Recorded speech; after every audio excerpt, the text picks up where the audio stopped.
श्री शिवाय नमस्तुभ्यम। स्वागत है आप सभी का स्पिरिचुअल थॉट में। आज मैं आपके साथ शेयर करने वाली हूँ हरियाली तीज की कथा। एक समय की बात है, माता पार्वती अपने पूर्व जन्म के बारे में याद करना चाहती थी, लेकिन उन्हें कुछ भी याद नहीं आ रहा था।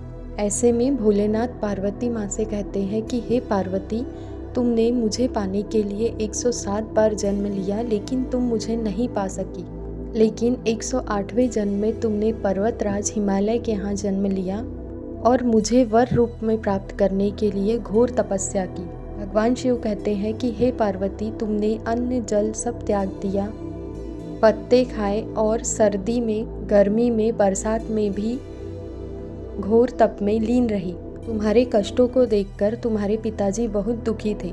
तब नारद मुनि तुम्हारे घर पधारे और तुम्हारे पिताजी से कहा कि मुझे भगवान विष्णु ने आपके पास भेजा है। आपकी पुत्री के तप से भगवान विष्णु बहुत प्रसन्न हैं और वो आपकी बेटी से विवाह करना चाहते हैं। मैं भगवान विष्णु का यही संदेश लेकर आपके पास आया हूँ। नारद जी के प्रस्ताव को सुनकर पार्वती जी के पिता खुशी से भगवान विष्णु के साथ विवाह करने के लिए तैयार हो गए।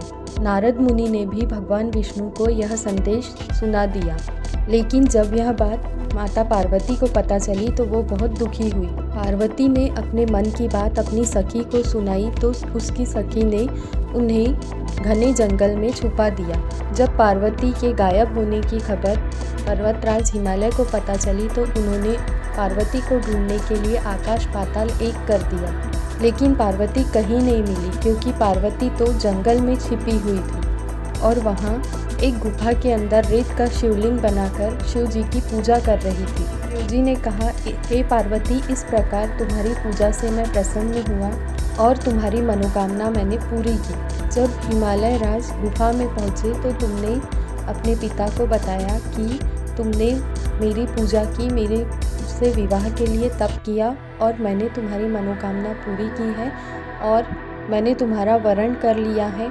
और फिर तुमने हिमालय राज के सामने एक शर्त रखी कि मैं आपके साथ तभी चलूँगी जब आप मेरी शर्त को मानेंगे और मेरा विवाह भोलेनाथ से करवा दें। तब पार्वती तुम्हारे पिताजी मान गए और विधि विधान के साथ हमारा विवाह हुआ। हे पार्वती, तुम्हारे कठोर तप और व्रत से ही हमारा विवाह हो सका है। इसलिए भगवान शिव कहते हैं कि हे पार्वती, इस व्रत को जो भी पूरी निष्ठा से करेगा, मैं उसको मनोवांछित फल प्रदान करूँगा। जो भी इस व्रत को करेगा उसे तुम जैसा वर प्राप्त होगा। तभी से कुंवारी कन्याएं अच्छे वर की प्राप्ति के लिए यह व्रत करती हैं और सुहागिन महिलाएं अपने पति की लंबी उम्र के लिए यह व्रत रखती है। भविष्य पुराण में देवी पार्वती ने स्वयं बताया है कि हरियाली तीज का व्रत रखने पर महिलाओं को अखंड सौभाग्य और सुहाग की प्राप्ति होती है। सावन महीने में तृतीया तिथि को कई दिनों, कई वर्षों की तपस्या के बाद देवी पार्वती ने भगवान शिव को अपने पति के रूप में पाया था, इसलिए इस व्रत का बहुत अधिक महत्व है।